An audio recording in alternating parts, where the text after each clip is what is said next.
Something wonderfully magical is in the air, isn't it? Yeah. You know, we're feeling it here in this arena, but it's spreading all across this country we love. A familiar feeling that's been buried too deep for far too long. You know what I'm talking about. It's the contagious power of hope. The anticipation, the energy, the exhilaration of once again being on the cusp of a brighter day. The chance to vanquish the demons of fear, division, and hate that have consumed us and continue pursuing the unfinished promise of this great nation, the dream that our parents and grandparents fought and died and sacrificed for. America, hope is making a comeback.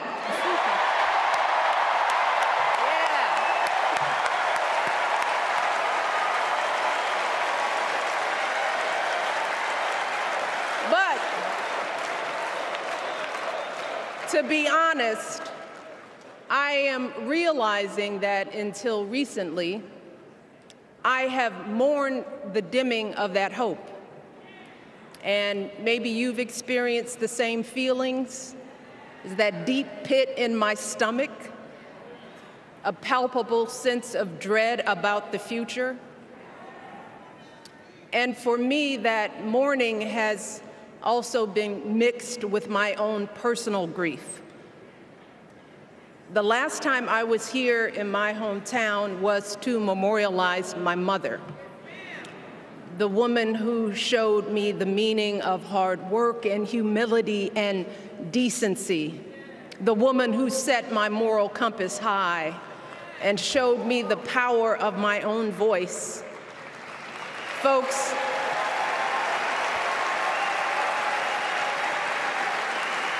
I still feel her loss so profoundly. I wasn't even sure if I'd be steady enough to stand before you tonight, but my heart compelled me to be here because of the sense of duty that I feel to honor her memory and to remind us all not to squander the sacrifices our elders made to give us a better future. You see, my mom, in her steady, quiet way, lived out that striving sense of hope every single day of her life.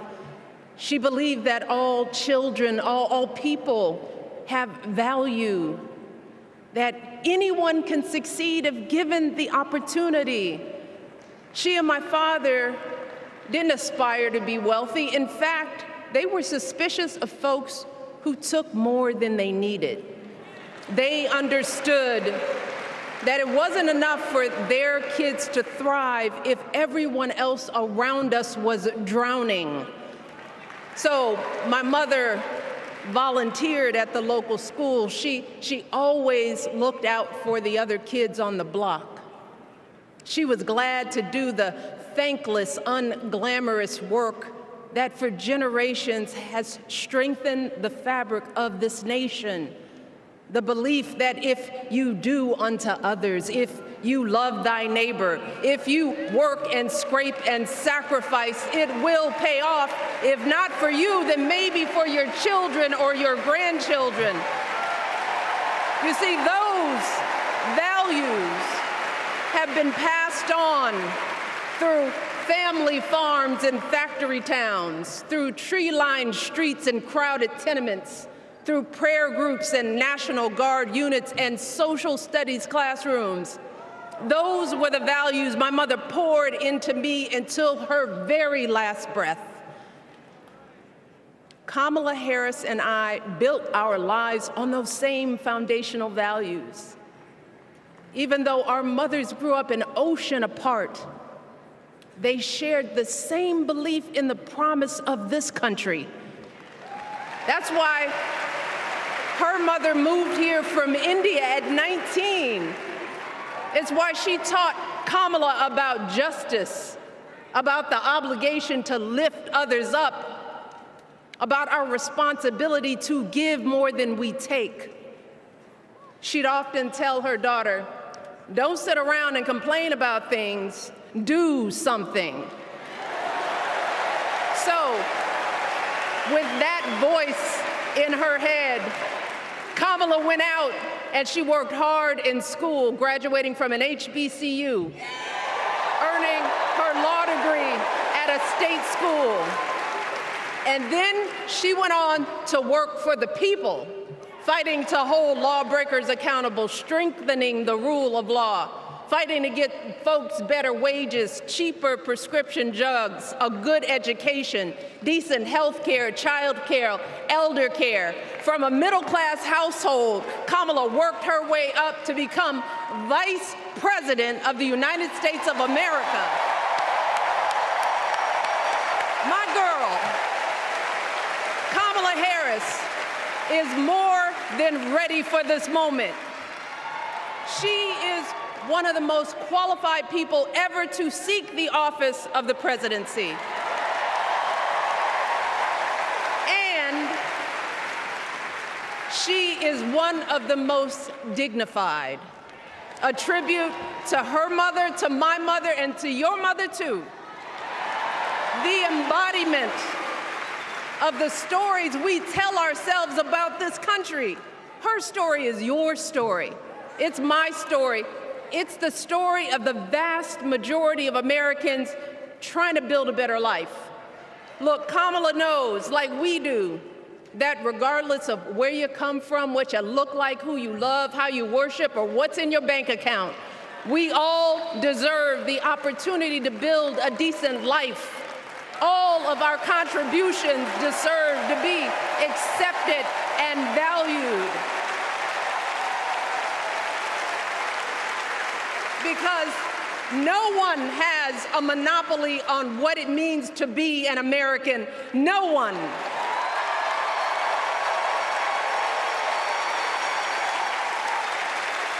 Kamala has shown her allegiance to this nation, not by spewing anger and bitterness, but by living a life of service and always pushing the doors of opportunity open to others. She understands that most of us will never be afforded the grace of failing forward. We will never benefit from the affirmative action of generational wealth.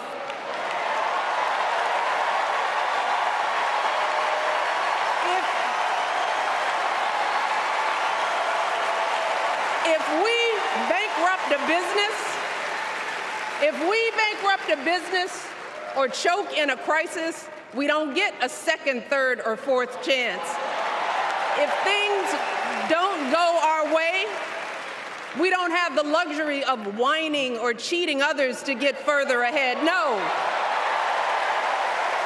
We don't get to change the rules so we always win. If we see a mountain in front of us, we don't expect there to be an escalator waiting to take us to the top. No. We put our heads down. We get to work. In America, we do something. And throughout her entire life, that's what we've seen from Kamala Harris. The steel of her spine, the steadiness of her upbringing, the honesty of her example, and yes, the joy of her laughter and her light. It couldn't be more obvious. Of the two major candidates in this race, only Kamala Harris truly understands the unseen labor and unwavering commitment that has always made America great.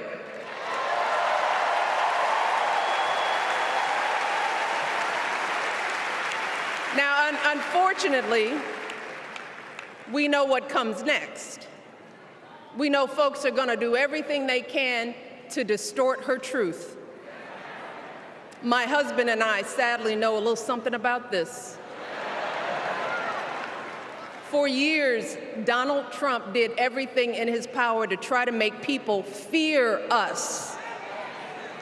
See, his limited, narrow view of the world made him feel threatened by the existence of two hard-working, highly educated, successful people who happen to be black.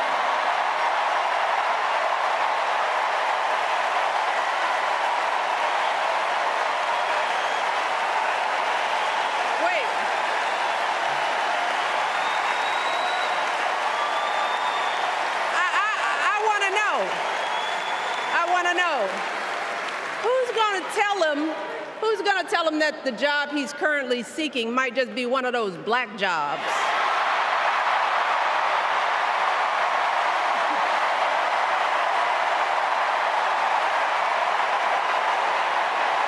Look,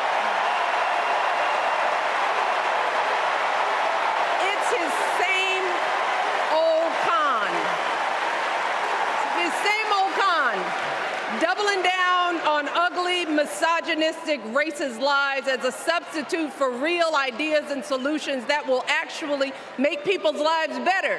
Look, because cutting our health care, taking away our freedom to control our bodies, the freedom to become a mother through IVF like I did, those things are not going to improve the health outcomes of our wives, mothers, and daughters. Shutting down the Department of Education, banning our books, none of that will prepare our kids for the future. Demonizing our children for being who they are and loving who they love, look, that doesn't make anybody's life better.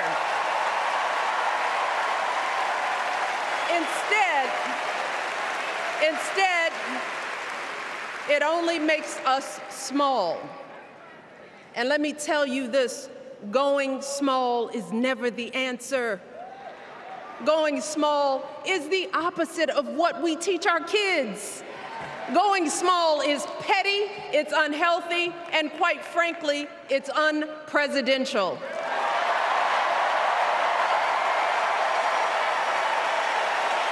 So, why would any of us accept this from anyone seeking our highest office? Why would we normalize that type of backward leadership? Doing so only demeans and cheapens our politics. It only serves to further discourage good, big-hearted people from wanting to get involved at all.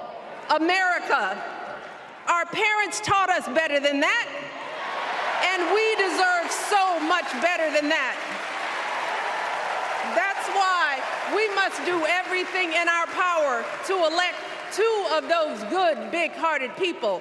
There is no other choice than Kamala Harris and Tim Walz. No other choice.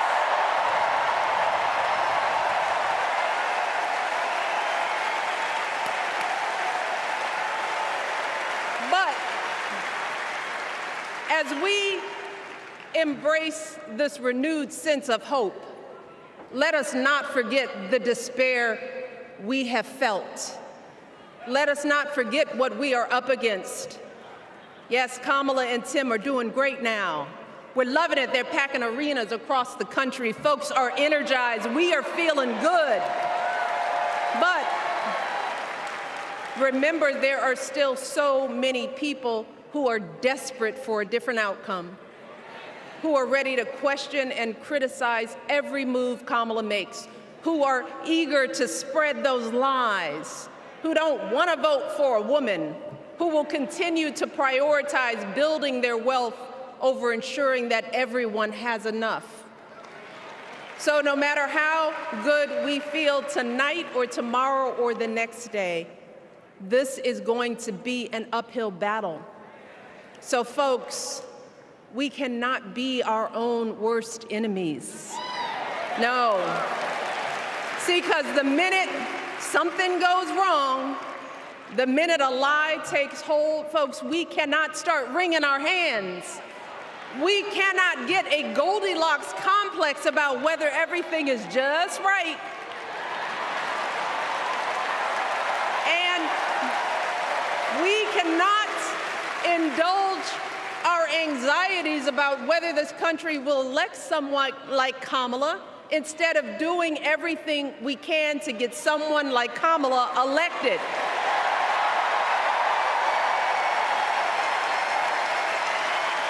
Kamala and Tim, they have lived amazing lives, and I am confident that they will lead with compassion, inclusion, and grace. But they are still only human.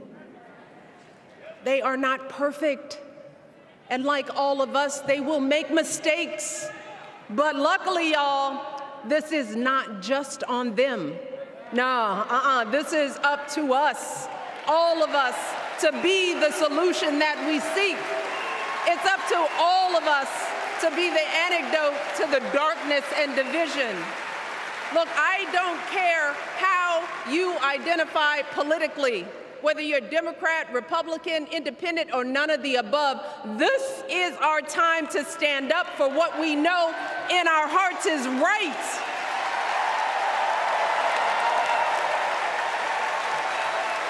To stand up, not just for our basic freedoms, but for decency and humanity, for basic respect, dignity, and empathy, for the values at the very foundation of this democracy. It's up to us to remember what Kamala's mother told her. Don't just sit around and complain, do something. So if they lie about her, and they will, we've got to do something. If we see a bad poll, and we will, we got to put down that phone and do something. If we start feeling tired, if we start feeling that dread creeping back in, we got to pick ourselves up, throw water on our face, and what? We only have 2.5 months, y'all, to get this done. Only 11 weeks to make sure every single person we know is registered and has a voting plan. So we cannot afford for anyone America to sit on their hands and wait to be called. Don't complain if no one from the campaign has specifically reached out to you to ask you for your support. There is simply no time for that kind of foolishness. You know what you need to do. So, consider this to be your official ask. Michelle Obama is asking you, no, I'm telling y'all to do something.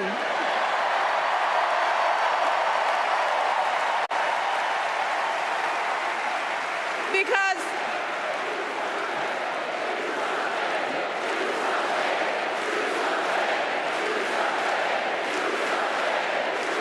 you all,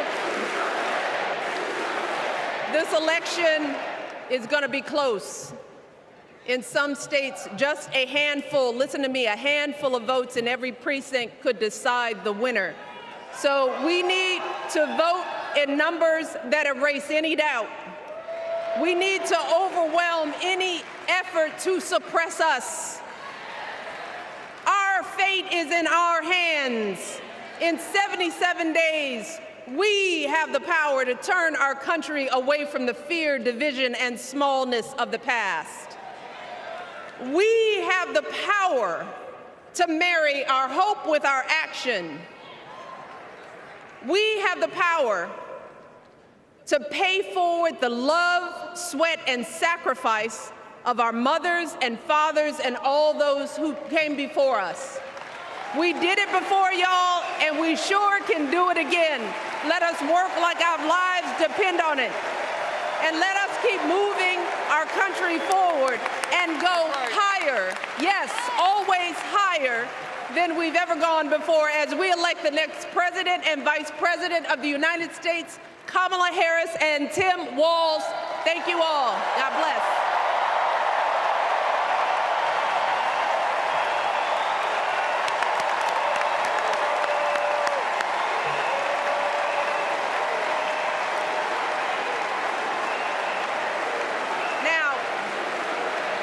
before I go, I have one more job tonight.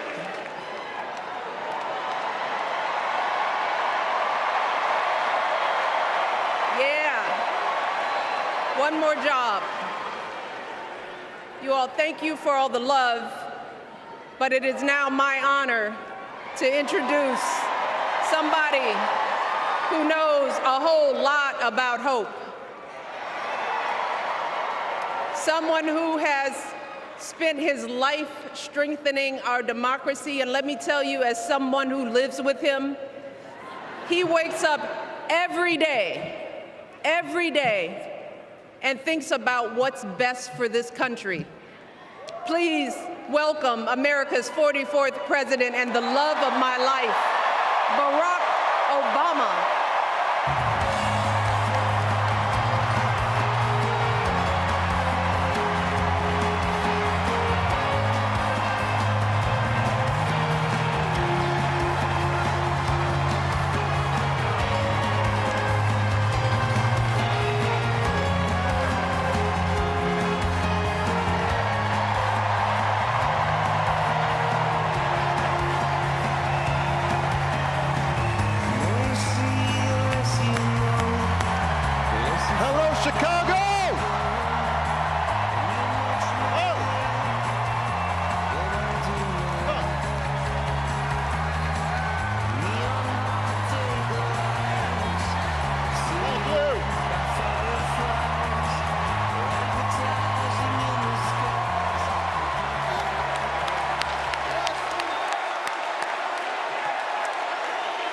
Thank you. Thank you, everybody. Thank you.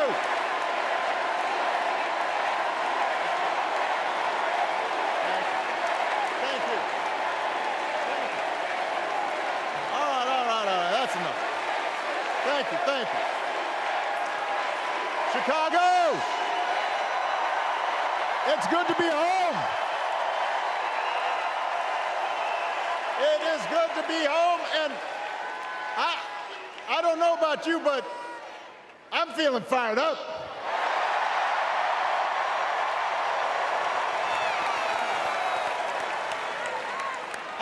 I am feeling ready to go.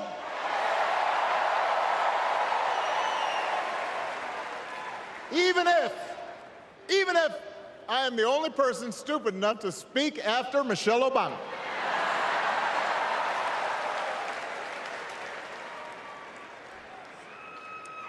I am feeling hopeful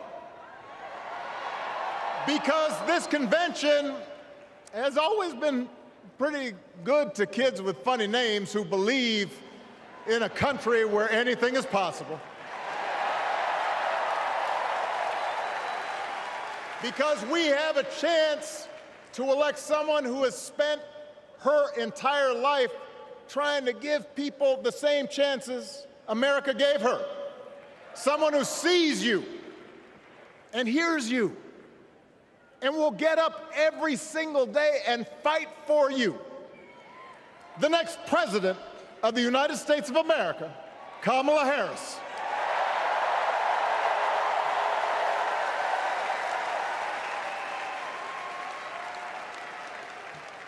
It's been 16 years since I had the honor of accepting this party's nomination for president.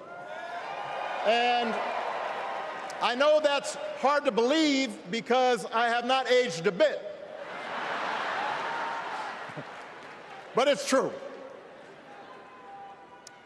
And looking back, I can say without question that my first big decision as your nominee turned out to be one of my best.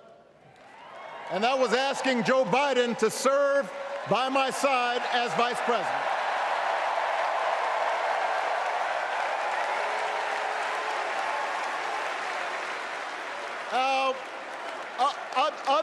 Other than some common Irish blood, Joe and I come from different backgrounds, but we became brothers. And as we worked together for 8, sometimes pretty tough years, What I came to admire most about Joe wasn't just his smarts, his experience. It was his empathy and his decency and his hard-earned resilience, his unshakable belief that everyone in this country deserves a fair shot.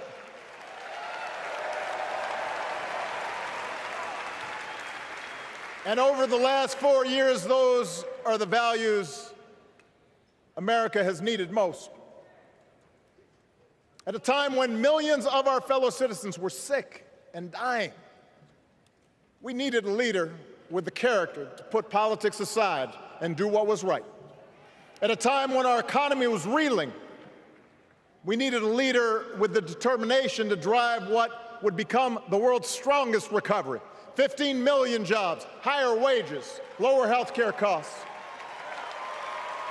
At a time when the other party had turned into a cult of personality, we needed a leader who was steady and brought people together and was selfless enough to do the rarest thing there is in politics, putting his own ambition aside for the sake of the country.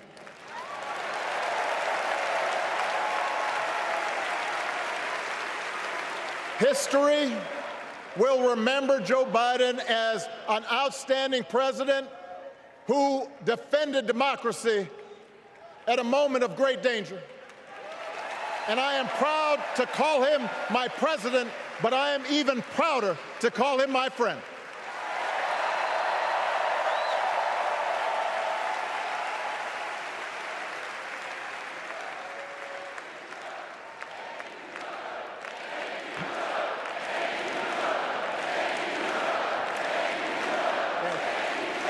Now, the torch has been passed. Now it is up to all of us to fight for the America we believe in. And make no mistake, it will be a fight. For all the incredible energy we've been able to generate over the last few weeks, for all the rallies and the memes, this will still be a tight race in a closely divided country. A country where too many Americans are still struggling, where a lot of Americans don't believe government can help. And as we gather here tonight, the people who will decide this election are asking a very simple question. Who will fight for me? Who's thinking about my future, about my children's future, about our future together? One thing is for certain, Donald Trump is not losing sleep over that question.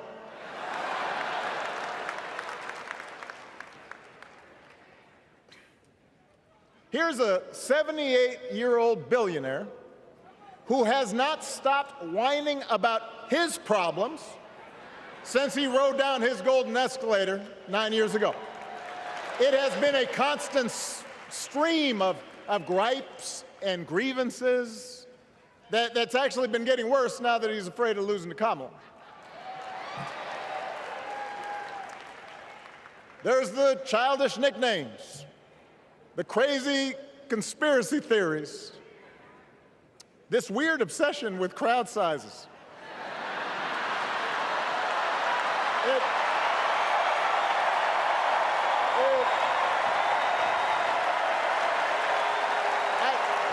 It just goes on and on and on. The other day I heard someone compare Trump to the neighbor who keeps running his leaf blower outside your window every minute of every day.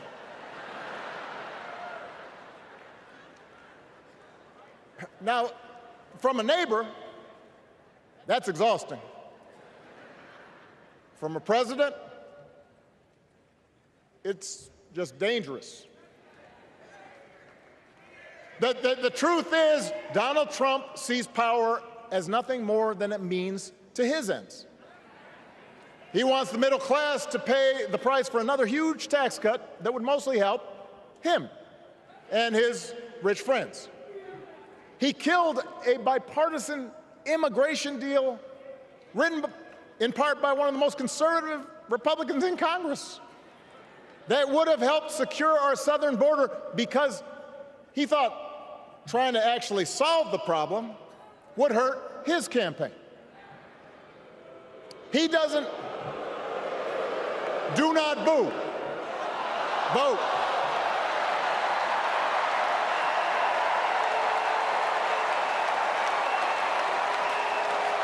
He doesn't seem to care if more women lose their reproductive freedom, since it won't affect his life. And most of all, Donald Trump wants us to think that this country is hopelessly divided between us and them, between the real Americans, who of course support him, and the outsiders who don't. And he wants you to think that you'll be richer and safer if you will just give him the power to put those other people back in their place. It is one of the oldest tricks in politics, from a guy whose act has, let's face it, gotten pretty stale. We do not need 4 more years of bluster and bumbling and chaos. We have seen that movie before, and we all know that the sequel is usually worse.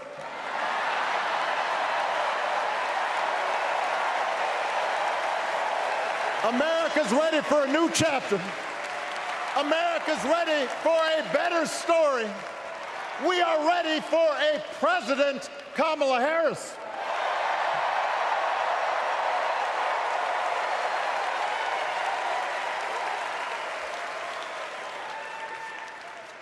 And Kamala Harris is ready for the job.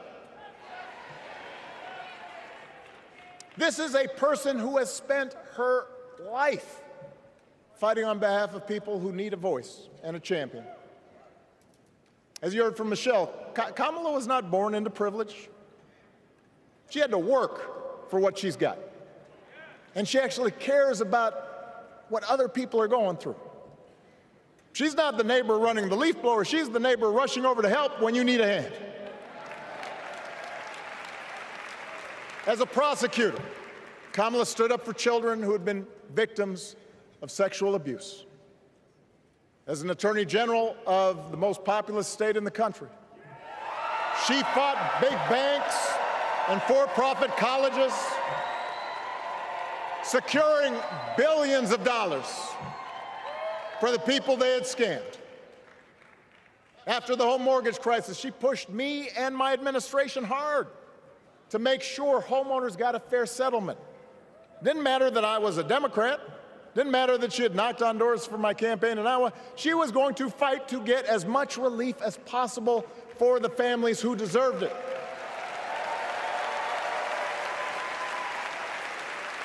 As vice president, she helped take on the drug companies to cap the cost of insulin, lower the cost of health care, give families with kids a tax cut. And she is running for president with real plans to lower costs even more and protect Medicare and Medicaid, and sign a law to guarantee every woman's right to make her own health care decisions.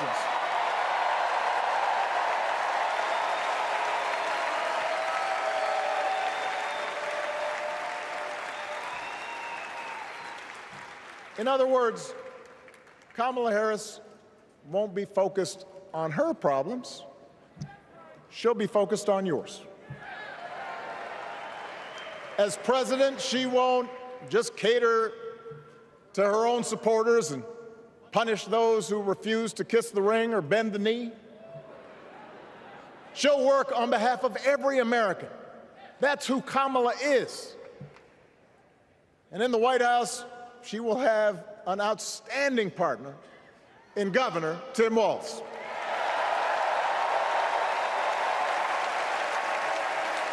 Let me tell you something. Let me tell you something. I love this guy.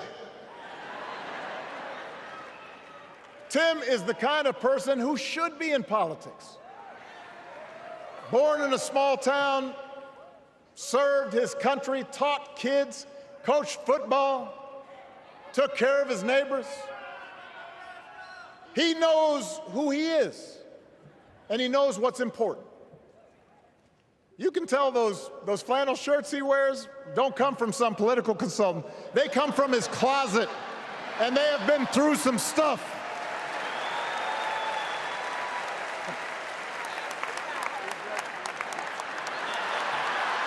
They have been through some stuff. That's right.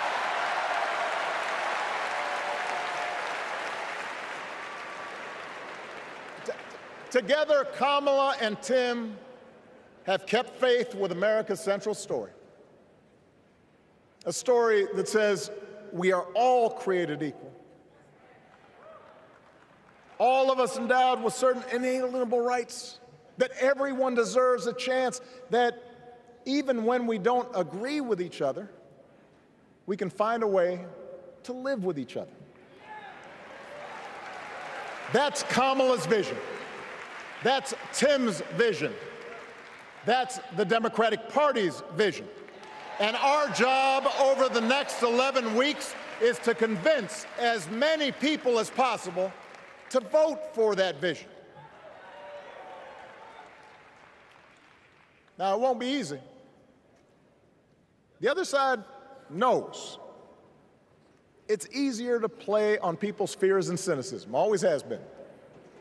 They will tell you that government is inherently corrupt, that sacrifice and generosity are for suckers. And since the game is rigged, it's okay to take what you want and just look after your own. That's the easy path. We have a different task. Our job is to convince people that democracy can actually deliver. And in doing that, we can't just point to what we've already accomplished. We can't just rely on the ideas of the past. We need to chart a new way forward to meet the challenges of today. And Kamala understands this.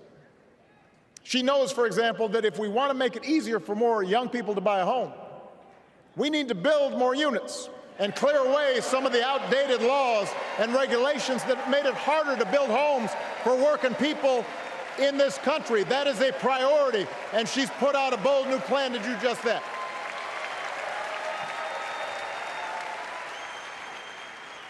On health care, we should all be proud of the enormous progress that we've made through the Affordable Care Act,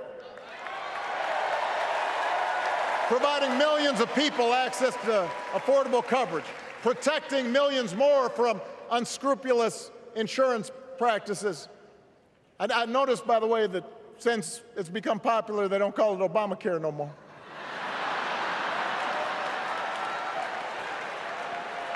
But Kamala knows we can't stop there, which is why she'll keep working to limit out-of-pocket costs. Kamala knows that if we want to help people get ahead, we need to put a college degree within reach of more Americans. But she also knows college shouldn't be the only ticket to the middle class. We need to follow the lead of governors like Tim Walz, who said, if you've got the skills and the drive, you shouldn't need a degree to work for state government. And in this new economy, we need a president who actually cares about the millions of people all across this country who wake up every single day to do the essential, often thankless work, to care for our sick, to clean our streets, to deliver our packages. We need a president who will stand up for their right to bargain for better wages and working conditions. And Kamala will be that president.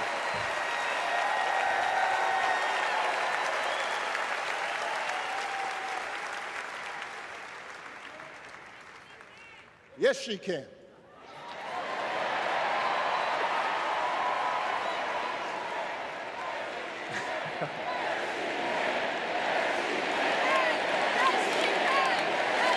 Yes, she can.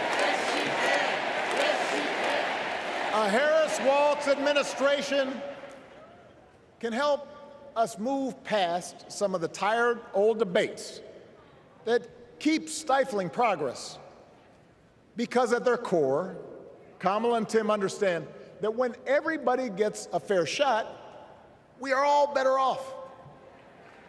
They understand that when every child gets a good education, the whole economy gets stronger. When women are paid the same as men for doing the same job, all families benefit.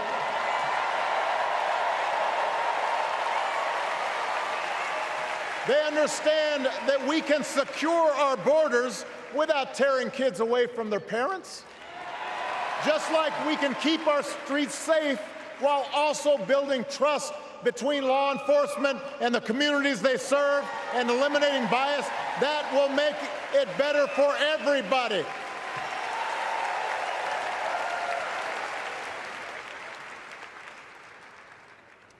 Donald Trump and his well-heeled donors, they don't see the world that way. For them, one group's gains is necessarily another group's loss. For them, freedom means that the powerful can do pretty much what they please, whether it's fire workers trying to organize a union, or put poison in our rivers, or avoid paying taxes like everybody else has to do. Well, we have a broader idea of freedom. We believe in the freedom to provide for your family if you're willing to work hard. The freedom to breathe clean air and drink clean water and send your kids to school without worrying if they'll come home. We believe that true freedom gives each of us the right to make decisions about our own life, how we worship, what our family looks like, how many kids we have, who we marry. And we believe that freedom requires us to recognize that other people have the freedom to make choices that are different than ours. That's okay.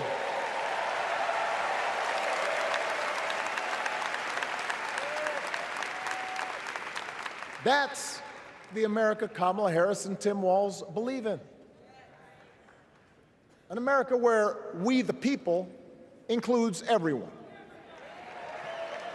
Because that's the only way this American experiment works.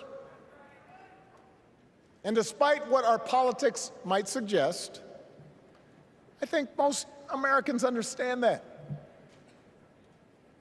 Democracy isn't just a bunch of abstract principles and dusty laws in some book somewhere. It's the values we live by. It's the way we treat each other, including those who don't look like us, or pray like us, or see the world exactly like we do.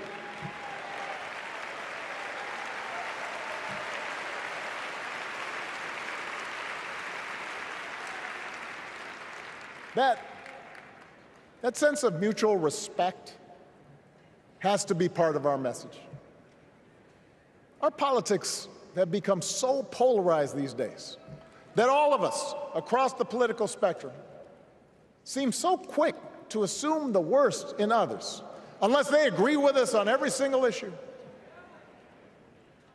We start thinking that the only way to win is to scold and shame and out-yell the other side. And after a while, regular folks just tune out, or they don't bother to vote.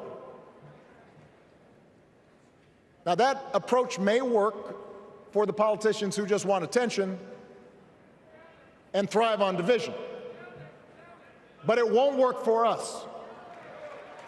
To make progress on the things we care about, the things that really affect people's lives, we need to remember that we've all got our blind spots and contradictions and prejudices, and that if we want to win over those who aren't yet ready to support our candidates, we need to listen to their concerns and maybe learn something in the process. After all, if a parent or grandparent occasionally says something that makes us cringe. We don't automatically assume they're bad people. We recognize that the world is moving fast, that they need time and maybe a little encouragement to catch up. Our fellow citizens deserve the same grace we hope they'll extend to us.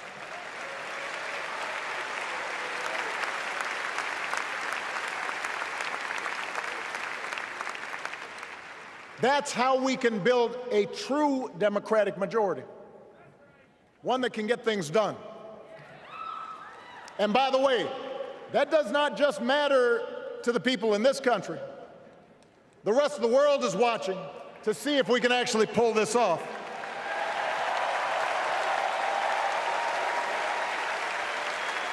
No nation, no society has ever tried to build a democracy as big and as diverse as ours before. One that includes people that over decades have come from every corner of the globe. One where our allegiances and our community are defined not by race or blood, but by a common creed. And that's why when we uphold our values, the world's a little brighter. When we don't, the world's a little dimmer, and dictators and autocrats feel emboldened. And over time, we become less safe. We shouldn't be the world's policemen, and we can't eradicate every cruelty and injustice in the world. But America can be and must be a force for good, discouraging conflict, fighting disease, promoting human rights, protecting the planet from climate change, defending freedom, brokering peace. That's what Kamala Harris believes, and so do most Americans.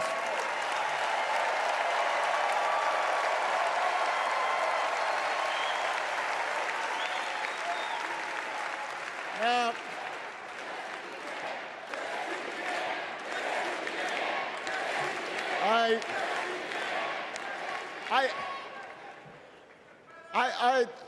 I know these ideas can feel pretty naive right now. We live in a time of such confusion and rancor, with a culture that puts a premium on things that don't last. Money, fame, status, likes. We chase the approval of strangers on our phones. We build all manner of walls and fences around ourselves, and then we wonder why we feel so alone. We don't trust each other as much because we don't take the time to know each other.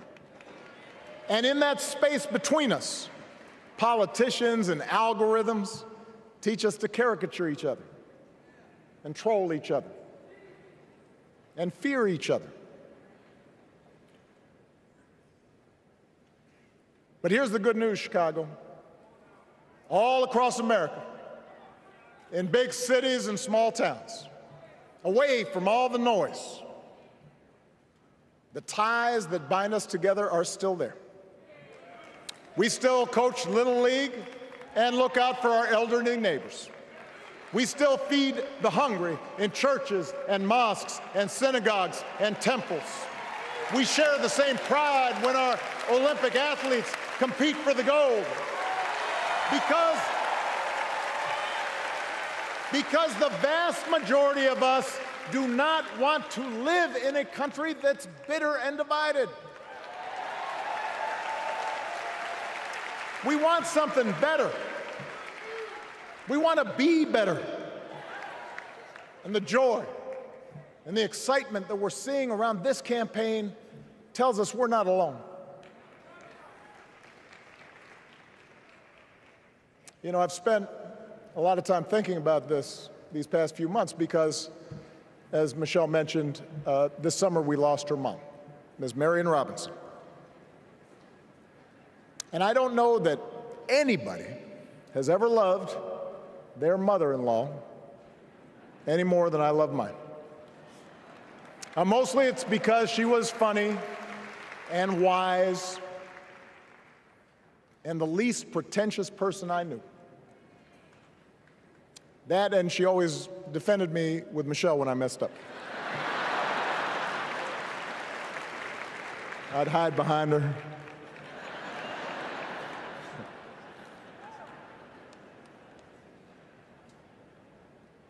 But I also think one of the reasons Mary and I became so close was she reminded me of my grandmother, the woman who helped raise me as a child.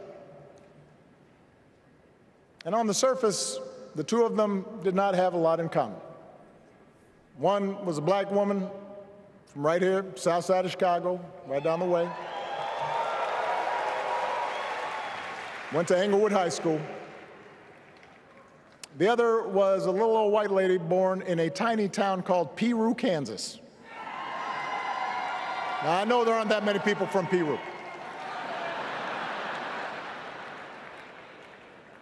And yet they shared a basic outlook on life. They were strong, smart, resourceful women, full of common sense, who, regardless of the barriers they encountered, and women growing up in the 40s and 50s and 60s, they encountered barriers. They still went about their business without fuss or complaint and provided an unshakable foundation of love for their children and their grandchildren.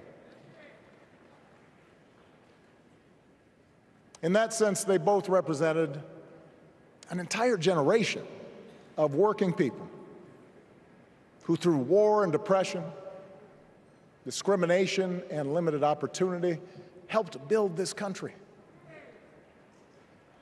A lot of them toiled every day at jobs that were often too small for them and didn't pay a lot. They willingly went without just to keep a roof over their families' heads, just to give their children something better. But they knew what was true. They knew what mattered. Things like honesty and integrity, kindness and hard work. They weren't impressed with braggarts or bullies. They didn't think putting other people down lifted you up or made you strong. They didn't spend a lot of time obsessing about what they didn't have. Instead, they appreciated what they did. They found pleasure in simple things: a card game with friends, a good meal, and laughter around the kitchen table, helping others, and most of all, seeing their children do things and go places that they would have never imagined for themselves.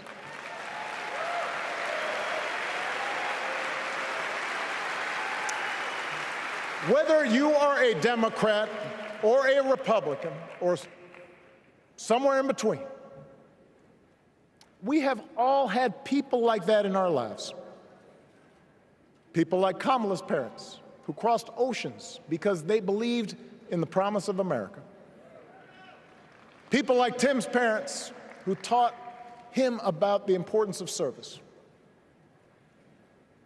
Good, hard-working people who weren't famous or powerful, but who managed in countless ways to leave this country just a little bit better than they found it.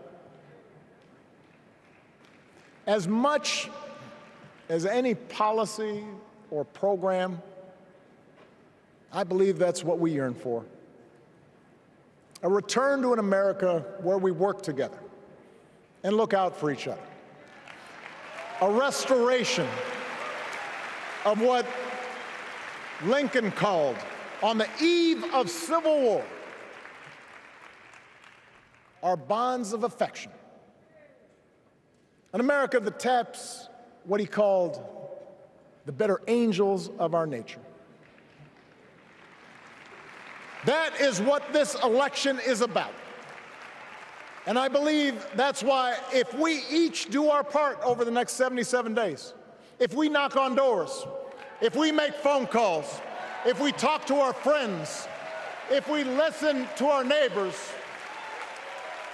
if we work like we've never worked before, if we hold firm to our convictions,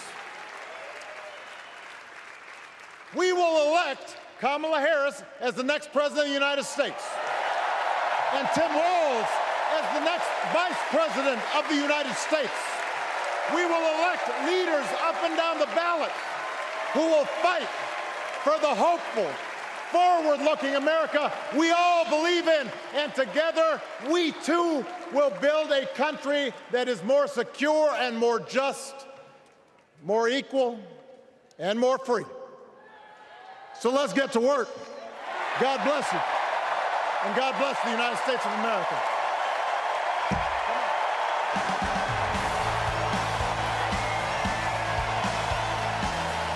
The Obamas electrifying this convention tonight with Michelle Obama, the former First Lady, saying hope is making a comeback. It is very clear tonight. This is a rousing endorsement of Kamala Harris, but this is also the continuation of the movement that the Obamas started to bring about hope, to bring about change, to bring about the type of person that will fight for the working people and defeat the type of candidate as is Donald Trump. They delivered, both of them, blistering assaults on Donald Trump as a threat to democracy, as a danger to democracy. And they said, don't complain, do something. I want to go first to CBS's Adriana Diaz because she is right there near the Obamas at the podium tonight. Adriana. Nora, this crowd, most of these people have been on their feet for about an hour. They have been standing on and hanging on every word of the former first couple. When Michelle Obama came out, I mean, it was really the biggest roar of the night. It was deafening. I had to cup my hands around the ear of our producer, Elizabeth, just for her to hear me, and we're standing a foot away from each other. But we got a unique vantage point because here at this podium position, we were able to see into the backstage area where we saw the former president sitting in a director's chair, watching his wife deliver her remarks. The biggest laugh of the night was when she said that former President Trump was seeking one of those black jobs. The crowd went crazy, and I saw Barack Obama watching that remark, watching her deliver that punchline, and he started to clap. So it's just a unique vantage point that we get from up here. The Democratic National Convention is going to try to keep this energy going for the rest of the week. Adriana Diaz, thank you. And Nancy Cordes, we also heard Michelle Obama talk about the contagious power of hope. Hope, bringing back that feeling from 2008, trying to resurrect that movement that swept her husband into the White House. Barack Obama and his wife understand perhaps better than anyone else that people want to feel like they're part of something bigger than themselves. If they believe in you, they'll vote for you. If they believe they're part of a movement, they'll marshal their friends. They'll go to work for you. They'll knock on doors. They'll make phone calls on your behalf. And that's what they were urging people to do with this speech. Barack Obama also trying to tie Kamala Harris to his policies. He said, when it comes to health care, my policies are her policies. Housing policies, student debt, education, trying to make the case to this audience, hey, if you liked me, you're going to like her. And finally, I think that you're going to hear Kamala Harris or Tim Walz talking about that neighbor with a leaf blower in their own speeches, because I think that that is something that everyone can relate to, that annoying neighbor, and I think it's going to drive Donald Trump crazy. Yeah, the quote that launched 1,000 memes. I think there's going to be a lot of people doing their own work on that analogy.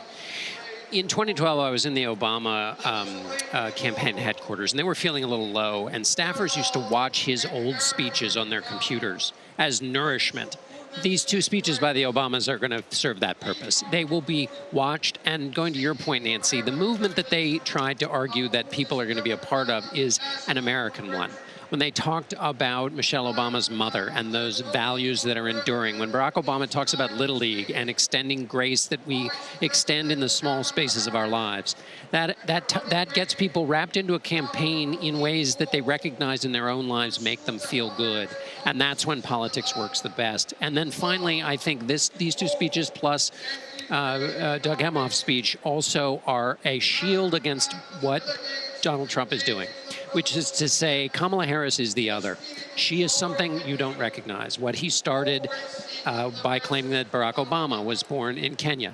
And that is what this is a shield, is that we are a part of an American story, and that's to fight against what Donald Trump is doing. It's an excellent point. You heard Michelle Obama say, my girl, Kamala Harris. Her story is your story. It's my story. It's the story of the vast majority of Americans trying to build a better life. Robert Costa. To build upon what Nancy and John said, reassurance and urgency were coursing through the Obama speeches. This was a party that has been through a traumatic experience. The exit of a candidate, a presumptive nominee, President Obama, in a positive way, praising President Biden and saying he is a friend. Despite anything that's happened, he's a friend. And to anyone in the country who wonders if she is of presidential timber, you had in the most strongest possible terms that she is ready for the presidency from both the former First Lady and the former president. Thanks to all of you, and that wraps up a star-studded second night of the Democratic National Convention here in Chicago. Our coverage continues on your local news, and then tomorrow on CBS Mornings. And join us all week for the CBS Evening News, and then more primetime coverage of the DNC right here on CBS. We're going to be back with 2 hours tomorrow night, so join us early. And for all of us at CBS News, I'm Nora O'Donnell. Good night from Chicago.